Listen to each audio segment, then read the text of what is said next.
नमस्कार, मैं डॉक्टर अंकित दयाल। आपने एक चर्चा सुनी होगी कि बिहार के स्कूल में खिचड़ी और कॉलेज में डिग्री बंट रही है। आइए जानते हैं ये हो कैसे रहा है। सर्वप्रथम आपको ये जानना होगा कि आपने अपने वोट के माध्यम से बिहार सरकार को 2.25 लाख करोड़ रुपए से भी अधिक का मालिक बनाया। इसके बावजूद बिहार की जो शिक्षा व्यवस्था है वो इतनी चौपट कैसे है। सबसे पहले आपको जानना पड़ेगा कि साक्षरता क्या होती है। मतलब भारत सरकार के मुताबिक 7 वर्ष से अधिक उम्र के लोग अगर शुद्ध शुद्ध लिखना और पढ़ना जान ले तो वो साक्षर है। इस आधार पर 2011 का जनगणना, ये वही जनगणना अर्थात जो आपसे मास्टर साहब पूछने आते हैं कि आपका लिंग कौन सा है, आपकी विवाह हुई है या नहीं, आपका धर्म कौन सा है। 2011 के इसी जनगणना के मुताबिक बिहार के 100 लोगों में लगभग 40 लोग निरक्षर पाए गए, मतलब अंगूठा छाप पाए गए। यह स्थिति और चिंताजनक महिलाओं की साक्षरता में है। 100 महिलाओं में लगभग 49 महिला निरक्षर है, अंगूठे छाप है। और सहरसा, मधेपुरा और पूर्णिया जैसे जिलों में तो स्थिति और चिंताजनक है। यहाँ पे 100 महिलाओं में 60 महिला ऐसी है जो निरक्षर है। अब आप सोचिए, जब आप शुद्ध शुद्ध लिखने और पढ़ने की स्थिति में नहीं होइएगा तो आप सरकार से प्रश्न कैसे पूछिएगा, आप अपने अधिकार की बात सरकार से कैसे कीजिएगा। ये एक बहुत बड़ी साजिश खासकर पिछले 3-4 दशकों से, पिछले 33-34 वर्ष से आपके साथ किया जा रहा है कि आप कमजोर रहें, आप गरीब रहें, आप मूर्ख रहें, तभी जो सरकार है वो अपनी मंशा को आपके साथ साध सके। और जब आप अशिक्षित होइएगा, होता क्या है, जब कमजोर बच्चे जब विद्यालय में दाखिला लेते हैं तो नवंबर दिसंबर महीने में धान की कटनी होती है, वो विद्यालय अनुपस्थित करते हैं। मार्च अप्रैल महीने में गेहूं की कटनी होती है, एक बड़ी आबादी विद्यालय अनुपस्थित करते हैं।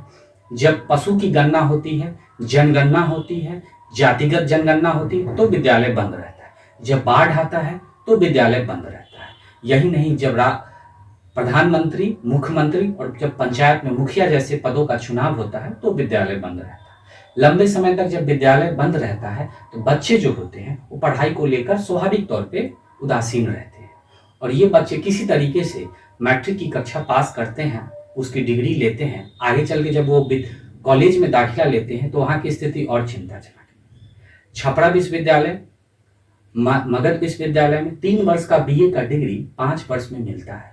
और विश्वविद्यालय, राज्य सरकार का जो विश्वविद्यालय है, वो आपको जान के ताजुब लगेगा कि भारत सरकार का जो NIRF एक रैंकिंग होता है, पिछले वर्ष की रैंकिंग की बात करें 2023 की रैंकिंग की, तो ऊपर से जो 100 विश्वविद्यालय है उसमें बिहार सरकार का एक भी नहीं है।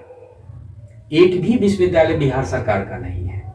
इस स्थिति में आप समझ सकते हैं कि बिहार सरकार का जो उच्च शिक्षा व्यवस्था है उसकी स्थिति भी कितनी चिंताजनक है। जब 5 वर्ष तक बच्चे पढ़ाई करते हैं, उन्हें नौकरी नहीं मिलेगी या वो कुछ बेहतर वो नहीं कर पाते हैं तो नतीजा क्या होता है, चूंकि लोग कमजोर पृष्ठभूमि के होते हैं तो वे 10, 12 और 15 हजार रुपए के लिए वो दिल्ली, बम्बे, पंजाब, गुजरात जैसे राज्यों में पलायन कर जाते हैं और वो आजीवन मजदूर का ठप्पा उन पे लगा दिया जाता है। यह आपकी गलती से नहीं हो रहा है, ये सरकार की गलती से हो रहा है, क्योंकि सरकार ने इस तरह से बेहतर तरीके से इस बारे में कभी सोचा ही नहीं। अब आपको यह जान के आश्चर्य होगी कि जब आपके पास शिक्षा नहीं होगा तो आप सरकार से प्रश्न नहीं पूछिएगा, आपके पास आवाज नहीं होगा, आप अपने हक के लिए आवाज नहीं उठाइएगा और आप रोटी, कपड़ा, मकान जैसे चीजों में उलझ के रह जाइए। तो आपको रोटी के लिए 5 केजी अनाज दे दिया जाएगा, बात करने के लिए चूंकि आप पढ़े लिखे नहीं है तो आप जात और धर्म में उलझिएगा, आप मंदिर मस्जिद में उलझिएगा। तो कहावत है कि खाने के लिए भात और बतियाने के लिए जात, इसी चीज में आप उलझ के रह जाइएगा। आपने कभी शिक्षा के बारे में, जब आपको वोट देना होगा तो बच्चों की शिक्षा कैसे बेहतर हो इसको लेकर आप प्रश्न नहीं पूछिएगा। आपके बच्चे जो पलायन करते हैं उनको रोजगार कैसे मिले इसको लेकर आप प्रश्न नहीं कीजिएगा। आपको और ताजुब लगेगा कि सरकार के अंदर किस तरह का भ्रष्टाचार है कि वर्ष 2016 में रूबी राय नाम की लड़की टॉप की थी और उसे भ्रष्टाचार का एक बहुत बड़ा स्कैंडल सामने आया था। इस लड़की को जो पॉलिटिकल साइंस होता है उसको उसने प्रोडिकल साइंस बोला था और पूछने पे बताया था कि इस विषय में खाना बनाने का पढ़ाई होता है। इस घटना से पूरे बिहारियों का जो सर है वो शर्म से देश भर में झुक गया था। यही नहीं, 2020 में मेवालाल चौधरी नामक व्यक्ति को इसी बार का जो पिछली चुनाव हुआ था शिक्षा मंत्री बनाया गया था। उन पे भ्रष्टाचार के इतने आरोप थे। जब वो कृषि विश्वविद्यालय में वाइस चांसलर थे तो उन्होंने असिस्टेंट प्रोफेसर की नियुक्ति में बहुत बड़ा घोटाला किया था। उन पे गैर जमानती वारंट तक जारी हुए थे। ऐसे व्यक्ति को माननीय नीतीश कुमार जी ने शिक्षा मंत्री बनाने का काम किया था। सोचिए कि शिक्षा को लेकर सरकार कितनी उदासीन है। 40,000 करोड़ रुपए से अधिक का खर्च सालाना शिक्षा पर होता है। इसके बावजूद जो बिहार के लोग हैं उन्हें मजदूर बनने पे और मनरेगा जैसे काम में जब कुछ नहीं हो तो गड्ढे खोदने के लिए मजबूर किया जाता है। इससे आगे उनको बढ़ने नहीं दिया जाता है। जब वो कमजोर रहेंगे, गरीब रहेंगे तो उसी चीजों में वो उलझेंगे। अभी भी समय है। बिहार में आर्यभट्ट नामक व्यक्ति ने, बिहार के वो थे, उन्होंने जीरो का खोज, शून्य का खोज किया था और वर्तमान की जो शिक्षा व्यवस्था है वो जीरो ही हो गई है, शून्य ही हो गई है।